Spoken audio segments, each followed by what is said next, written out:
Shri Venkateswara gold తాకట్టులో ఉన్న మీ బంగారాన్ని విడిపించి కొనబడును. నిజంగా ఆ తెగింపు వైఎస్ఆర్సీపీ క్యాడర్ చూపించింది కాబట్టి చంద్రబాబు నాయుడు గారు ఏమీ చేయలేకపోయాడు. ఎంత దారుణంగా చంద్రబాబు నాయుడు గారు అనే వ్యక్తి ప్రవర్తిస్తూ ఉన్నాడు అన్నదానికి నిదర్శనం. ఎక్కడా కూడా చంద్రబాబు నాయుడు గారికి మెజారిటీ లేదు. ప్రతి చోట కూడా వైఎస్ఆర్సీపీ కోవిడ్ తర్వాత జరిగిన ఎన్నికలు అంటే 2 ఏళ్ల తర్వాత జరిగిన ఎన్నికల్లో 2.5 సంవత్సరం 2.5 సంవత్సరం తర్వాత ఎన్నికలు జరిగాయి. ఆ ఎన్నికల్లో వైఎస్ఆర్ కాంగ్రెస్ పార్టీ స్వీప్ చేసిన పరిస్థితులు మనందరికీ కూడా తెలుసు. ఎక్కడా కూడా చంద్రబాబు నాయుడుకు బలం లేదు. బలం లేకపోయినా కూడా చంద్రబాబు నాయుడు గారు ఆయనకున్న అహంకారంతో ప్రలోభాలు పెడుతూ భయపెడుతూ ఉచ్చల విడిగా ఏ రకంగా చంద్రబాబు నాయుడు గారు రెడ్ బుక్ రాజ్యాంగంలో ప్రతి పదవి తనకే కావాలి అని చెప్పి తపన పడుతూ చంద్రబాబు నాయుడు గారు ఏ రకంగా చేశారు అన్నది మనమంతా కూడా చూసాం. ఎందుకు చంద్రబాబు నాయుడు గారు ఇవన్నీ చేస్తూ ఉన్నారు అన్నదానికి ఒక్కొక్కసారి నాకు అర్థం కాల. ఎందుకు అబ్బాయి మనిషికి బలం లేదు, సంఖ్యాబలం లేదు, లేకపోయినా కూడా ఎందుకు ఇంత దౌర్జన్యాలు చేస్తా, ఇంత అప్రజాస్వామికంగా ఎందుకు చేస్తూ ఉన్నాడు అని చెప్పి. ఎందుకు చేస్తూ ఉన్నాడో తెలుసా? కారణం వైఎస్ఆర్ కాంగ్రెస్ పార్టీ అంటే చంద్రబాబు నాయుడుకు భయం. వైఎస్ఆర్ పార్టీ కార్యకర్త అంటే చంద్రబాబు నాయుడు గారికి భయం. ఎందుకనంటే చంద్రబాబు నాయుడు గారు సూపర్ 6 ఫెయిల్ అయ్యాడు, సూపర్ 7 ఫెయిల్ అయినాడు. చంద్రబాబు నాయుడు గారి పాలనలో వ్యవస్థలన్నీ కూడా పూర్తిగా నీరు గారిపోయినాయి. ఇలాంటి పరిస్థితుల్లో ప్రజలందరూ కూడా తెలుగుదేశం పార్టీకి సంబంధించిన క్యాడర్ ఎవరూ కూడా ప్రజల దగ్గరికి వెళ్ళే పరిస్థితి లేదు. చంద్రబాబు నాయుడు గారి క్యాడర్, ఆయనకు సంబంధించిన ఎంపీటీసీలు కానీ ఆయనకు సంబంధించిన కార్యకర్త కానీ ఎవరైనా కూడా ప్రజల దగ్గరికి వెళ్తే ఇంట్లో నుంచి చిన్న పిల్లలు సైతం క్యాడర్ను కూడా తిరగనిచ్చే పరిస్థితి ఉండదు. క్యాడర్ను సైతం చిన్నపిల్లలు సైతం ఇంటికి పోతూనే మా 15,000 సంగతి ఏమిటి అంటారు. అమ్మలు మా 18,000 సంగతి ఏంటి అని అంటారు. వాళ్ళ అమ్మలు మా 48,000 సంగతి ఏమిటి అంటారు. ఇంట్లో రైతన్నలు మా 26,000 సంగతి ఏమిటి అని, ఉద్యోగం ఎతికే పిల్లలు మా 36,000 సంగతి ఏమిటి అని చెప్పి ఇలా ప్రతి ఒక్కరూ ఇంట్లో ప్రశ్నిస్తారని కనీసం క్యాడరు కనీసం ఇండ్లకు కూడా పోని పరిస్థితిలో చంద్రబాబు నాయుడు గారి పార్టీ ఈరోజు పరిపాలన సాగిస్తూ ఉంది. ఇలాంటి పరిస్థితుల్లో చంద్రబాబు నాయుడు గారిని ప్రశ్నించే స్వరం ఉండకూడదు అని రాష్ట్ర వ్యాప్తంగా ఒక భయానక వాతావరణం క్రియేట్ చేసే కార్యక్రమంలో భాగంగా ఇవన్నీ కూడా చంద్రబాబు నాయుడు గారు చేయిస్తూ ఉన్నాడు. ప్రజాస్వామ్యంలో ఎప్పుడూ కూడా మనుషులకు మంచి చేయాలి, మనుషులకు మంచి చేసి వాళ్ళ గుండెల్లో స్థానం సంపాదించుకొని వాళ్ళ మనసుల్లో స్థానం సంపాదించుకొని ఒక నాయకుడు అనేవాడు పాలన చేయాలి. కానీ అలా చేయకుండా అధికారం ఉంది కానీ అని చెప్పి దురహంకారంతో ఏ నాయకుడైనా కూడా ప్రవర్తించినప్పుడు ప్రజలు దేవుడు ఇద్దరు కూడా ఖచ్చితంగా మొట్టికాయలు ఇస్తారు. ఆ మొట్టికాయలు ఎంత దారుణంగా ఉంటాయి అని అంటే చంద్రబాబు నాయుడు గారికి నెక్స్ట్ ఎలక్షన్లకు వచ్చేసరికి సింగిల్ డిజిట్స్ కూడా రాని పరిస్థితులకి ఆయన పడిపోతాడు. కాబట్టి ప్రతి ఒక్కరం నేను ఒకటే అడుగుతా ఉన్నా, అందరం ఐక్యంగా ఉందాం. మొన్న కూడా చూసాం, చంద్రబాబు నాయుడు గారు భయపడిచ్చే ప్రయత్నాలు ఎక్కువ చేస్తాడు. మన రామగిరిలో మనం అంతా చూసాం ఏం జరిగిందో. రామగిరి మండలంలో 10 ఎంపీటీసీలు ఉంటే 9 వైఎస్ఆర్సీపీ 9 గెలిచింది. కేవలం తెలుగుదేశం పార్టీ 1 మాత్రమే గెలిచిన పరిస్థితుల మధ్య రామగిరిలో ఉప ఎన్నిక జరిగింది. మరి 9 గెలిచిన వైఎస్ఆర్సీపీ గెలుస్తుందా? కేవలం 1 గెలిచిన తెలుగుదేశం పార్టీ గెలుస్తుందా? ఎవరికైనా అర్థమవుతుంది 9 గెలిచిన వైఎస్ఆర్సీపీనే ఆ ఉప ఎన్నికల్లో గెలుస్తుంది అని. కానీ ఆ ఎన్నికల్లో ఆ రిజల్ట్ను తారుమారు చేసేందుకు ఏకంగా పోలీస్ ప్రొటెక్షన్తో ఎంపీటీసీలు ప్రయాణం చేయాల్సి వచ్చింది. మా ప్రాణాలకు ముప్పు ఉంది, మాకు భద్రత కల్పించని కోర్టుకు పోతే కోర్టు పోలీసు భద్రతతో వారిని ఎలక్షన్ హాల్లోకి తీసుకొని పోమని చెప్తే ఈ పోలీసులు ఎంత అన్యాయంగా తయారయ్యారంటే పోలీసులే ఈ ఎంపీటీసీలను బెదిరించే కార్యక్రమాలు సాక్షాత్తు పోలీసులే చేపట్టారు. రామగిరికి సంబంధించిన అదే మండలానికి సంబంధించిన ఎస్ఐ వీళ్ళ వెహికల్లో ఎక్కుతాడు. ఎక్కి ఈ ప్రతి ఎంపీటీసీలతోనూ వీడియో కాల్తో ఆ పక్క ఎమ్మెల్యేతోనూ ఎమ్మెల్యే కొడుకుతోనూ మాట్లాడిస్తారు. వాళ్ళు భయపడిస్తారు.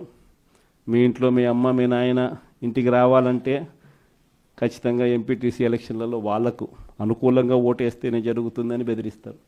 అయినా కూడా మన ఎంపీటీసీలు ఎక్కడా కూడా తలగ్గకపోయేసరికి ఎలక్షన్ టైం దాటిపోయేదాకా వాళ్ళని తిప్పుతూ ఎంపీడీఓ కార్యాలయానికి తీసుకొని పోకుండా కోరం లేదని ఎన్నిక వాయిదా. తర్వాత వాళ్ళందరినీ పెనుగొండకు తీసుకుపోయారు. అక్కడికి తీసుకొని పోయి అక్కడ వాళ్ళందరినీ బైండ్ ఓవర్ చేసే కార్యక్రమం వీళ్ళు చేస్తారు. ఏమయ్యా ఈ అన్యాయం అని చెప్పి మన పార్టీ జిల్లా అధ్యక్షురాలు ఉషమ్మ గట్టిది స్టీల్ లేడీ అని చెప్పాలి. ఆవిడతో పాటు కంటెస్ట్ చేసిన ఎమ్మెల్యే ఇద్దరు పోయి మా ఎంపీటీసీలు మీరు ఎలా నిర్బంధిస్తారని చెప్పి పెనుగొండలో ఆమె ధర్నా చేస్తే, ధర్నా చేసినందుకు వీళ్ళ మీద కేసులు. వీళ్ళు మా పార్టీకి సంబంధించిన మా ఎంపీటీసీలకు తోడుగా నిలబడేదానికి వీళ్ళు పోతే వీళ్ళ మీద కేసులు పెట్టి అరాచకం సృష్టించే కార్యక్రమం ఇద్దరితో ఆగల. మళ్ళీ రామగిరిలో మళ్ళీ ఎన్నిక జరపాల్సి వస్తుంది కాబట్టి భయానక వాతావరణం క్రియేట్ చేయడం కోసం అని చెప్పి లింగమయ్య అని చెప్పి మన పార్టీకి సంబంధించిన ఒక కురుబ నాయకుడు, ఒక బీసీ నాయకుడు ఏకంగా యాక్టివ్గా ఉన్నాడు అని ఆ మనిషిని కొట్టి చంపారు. నిజంగా ఆశ్చర్యం అనిపించింది, బాధ అనిపించింది. ఎందుకు ఈ రాజకీయాలు ఈ స్థాయికి దిగజారుస్తున్నారు అని చెప్పి. అరే మంచి చెయ్యి, సూపర్ 6 హామీ ఇచ్చినాం, సూపర్ 7 హామీ ఇచ్చినాం, పిల్లలకు చేయాల్సిన ఫీజు రీఎంబర్స్మెంట్ బకాయిలు పెండింగ్లో పెట్టు, ఆరోగ్యశ్రీ బకాయిలు పెండింగ్లో పెట్టు, రైతులకు అన్యాయం చేస్తా ఉన్నాం.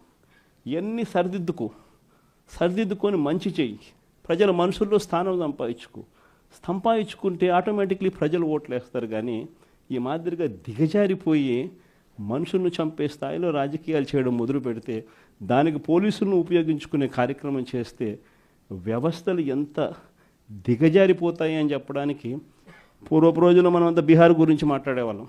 బీహార్లో ఎలా ఉండేటివి, బీహార్లో అలా ఉండేటివి అని. ఈరోజు బీహార్ గురించి మాట్లాడాల్సిన పనుల ఆంధ్ర రాష్ట్రం ఎలా ఉంది అని చెప్పి చూస్తే బీహార్ను మించిపోయిన పరిస్థితిలో ఆంధ్ర రాష్ట్రం కనిపిస్తూ ఉంది. ఈరోజు ఆంధ్ర రాష్ట్ర పరిస్థితి. ఇలాంటి పరిస్థితుల మధ్య మనం యుద్ధం చేస్తూ ఉన్నాం. మీ అందరికీ నేను ఒకటే చెప్తా ఉన్నా, కష్టాలు శాశ్వతం కాదు. ఒక చీకటి వచ్చిన తర్వాత ఖచ్చితంగా వెలుతురు వస్తుంది. ఇది ప్రతి ఒక్కరం గుర్తుపెట్టుకోండి. చూస్తూ కన్ను మూసుకుంటే 3 ఏళ్ళు కూడా అయిపోతుంది. ఈ 3 ఏళ్ళు మాత్రం గట్టిగా తోడుగా నిలబడండి, నాకు తోడుగా నిలబడండి, ప్రజలకు తోడుగా నిలబడండి. ఆ తర్వాత మళ్ళీ వైఎస్ఆర్ కాంగ్రెస్ పార్టీ మళ్ళీ అధికారంలోకి ఖచ్చితంగా వస్తుంది. ఈసారి జగన్ 2 పాలన ఖచ్చితంగా జరుగుతుందని మాత్రం చెప్తాను. ఈసారి జగన్ 2 పాలనలో మాత్రం ప్రతి కార్యకర్తకు మీ జగన్ తోడుగా ఉంటాడని ఖచ్చితంగా చెప్తాను.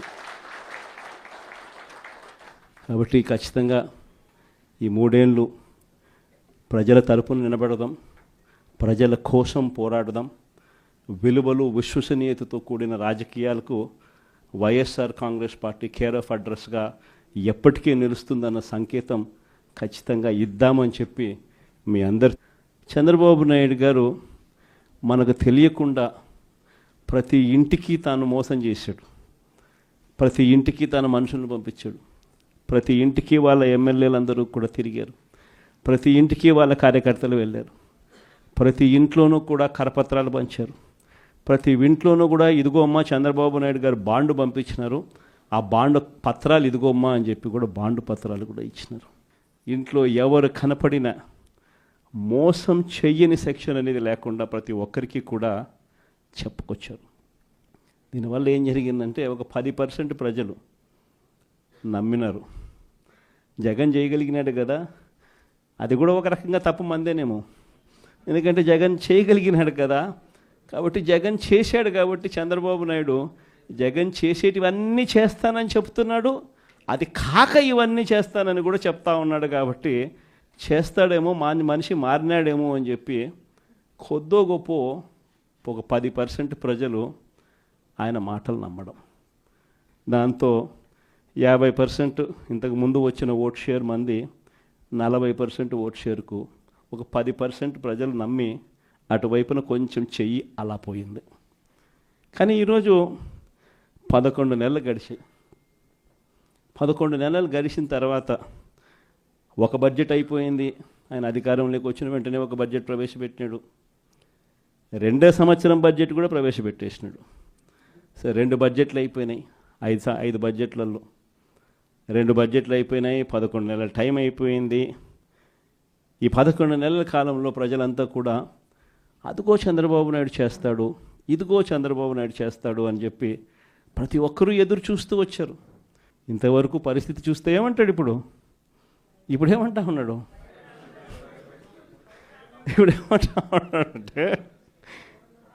ఏమంటా ఉంటే అప్పుడు మాట చెప్పినాను కానీ ఇప్పుడు భయం వేస్తా ఉంది అని అంటున్నాడు. అప్పుడు మాట చెప్పినాను కానీ ఇప్పుడు భయం వేస్తూ ఉందని అంటున్నాడు. అంతటితో ఆగిపోవడంలా చెయ్యకుండా ఉండడం కోసం అబద్ధాలు నోట్లో నుంచి